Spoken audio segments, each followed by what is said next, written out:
இன்னைக்கான வீடியோவில் நம்ம ரொம்பவே டேஸ்டியான ரொம்ப க்ரீமியான பால் பாயாசம் தான் பார்க்க போகிறோம். ரொம்பவே டேஸ்டியாக இருக்கும். மில்க் மைட் எதுவுமே சேர்க்காம எப்படி வீட்டிலேயே ரொம்ப க்ரீமியான பாயாசம் பண்ணலான்னு பார்க்கலாமா? அதுக்கு நான் ஃபஸ்ட்டு ஜவ்வரிசியை நல்லா வேக வச்சு எடுத்துக்கிறேன்.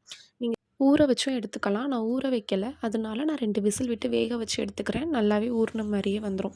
இப்போ ஒரு பேனில் நெய் சேர்த்துக்கோங்க. அதில் முந்திரி, பாதாம், கிஸ்மிஸ் பழம்லாம் போட்டு நல்லா ஃப்ரை பண்ணி எடுத்துக்கோங்க. இப்போ அதே நெய்யில் நான் சேமியாவையும் போட்டு நல்லா ஃப்ரை பண்ணிக்கிறேன். சேமியா கொஞ்சம் கலர் மாறினா போதும். மாறினோன்னே நீங்கள் அதையும் எடுத்துருங்க. இப்போ அதே பேனில் நான் கொஞ்சோண்டு பால் ஊற்றி நல்லா காய்ச்சிக்கிறேன். பாலில் தண்ணி எதுவும் சேர்க்காதீங்க. அப்போ தான் க்ரீமியாக இருக்கும்.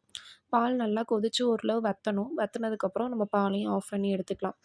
பாலில் நான் 2 ஏலக்காய் பிச்சு போட்டிருக்கேன். நீங்கள் ஏலக்காய் பொடி பண்ணியும் சேர்த்துக்கலாம். நான் ஏலக்காய் அப்படியே தான் பிச்சு போட்டிருக்கேன். பிச்சு போட்டாலே அதோட ஸ்மெல் நல்லா வரும். பட் அதை சாப்பிடாம நம்ம எடுத்து தனியாக வச்சுருவோம். ஸோ பவுடர் பண்ணி போட்டுக்கிறது தான் பெஸ்ட்டு. போட்டுட்டு இந்த மாதிரி நல்லா மிக்ஸ் பண்ணிக்கோங்க. பாலையும் நல்லா காய்ச்சி எடுத்து வச்சுக்கோங்க. தேவையான திங்ஸ்லாம் இப்போ நம்ம ரெடி பண்ணி வச்சாச்சு. இப்போ நான் ஒரு பேனில் திருப்பியும் நான் சுகர் ஆட் பண்ணிக்கிறேன். சுகர் வந்து நான் 1 கப் சுகருக்கு சும்மா 1/4 கப் அளவு மட்டும் தண்ணி ஊற்றிக்கிறேன். இப்போ நம்மளுக்கு இந்த க்ரீமி ஸ்ட்ரக்சர் கொடுக்க போகிறது இந்த சுகர் தான். சுகரை இந்த மாதிரி விட்டுறாமல் நல்லா கிளறிக்கிட்டே இருங்க. நல்லா தண்ணி விட்டு சுகர் வந்து நல்லா கரையணும். கரைய கரைய அதோட கலர் வந்து மாறும். ரொம்ப ப்ரௌன் ஆகவும் விட்டுறாதீங்க. ஏன்னா அது அப்புறம் நம்மளுக்கு பதம் சரியாக தெரியாட்டி அது கட்டி மாதிரி ஆயிரும். ஸோ ஓவர் ப்ரௌன் ஆக விடாமல் ஓரளவு நல்லா கேரமல் ஆகிற அளவுக்கு நம்ம கிண்டிக்கிட்டே இருப்போம். அது நல்லா கலந்துரும். விட்டுட்டிங்கன்னா அது வந்து அடி பிடிச்சிரும். ஸோ விடாமல் இந்த மாதிரி கண்டினியூஸாக நீங்கள் கிண்டிகிட்டே இருந்தீங்கன்னா சுகர்லாம் கரைஞ்சு இந்த மாதிரி நல்லா கெட்டியாக ஒரு ஸ்டேஜ் வரும். இந்த ஸ்டேஜில் நம்ம காய்ச்சின பாலை ஆட் பண்ணிவிட்டு கொஞ்சமாக பால் ஆட் பண்ணியிருக்கேன். காய்ச்சி வச்ச பால் இருக்குல்ல, அதில் கொஞ்சோண்டு மட்டும் எடுத்து ஆட் பண்ணி நான் நல்லா கிண்டி விட்டுக்கிறேன். அந்த சுகர் இந்த மில்கில் நல்லா மிக்ஸ் ஆகணும். நான் அந்த சுகர் சிரப் இதில் அந்தளவுக்கு நல்லா இதையும் நல்லா மிக்ஸ் பண்ணிக்கோங்க. பேலன்ஸ் இருக்கிற பாலையும் ஊற்றிட்டு இப்போ நான் இதில் வந்து சேமியா நான் ஆல்ரெடி வறுத்து வச்சுருக்கோம்ல, அதையும் போட்டு நல்லா மிக்ஸ் பண்ணிக்கோங்க. சேமியா வந்து நல்லா அந்த பாலோட வேகட்டும்.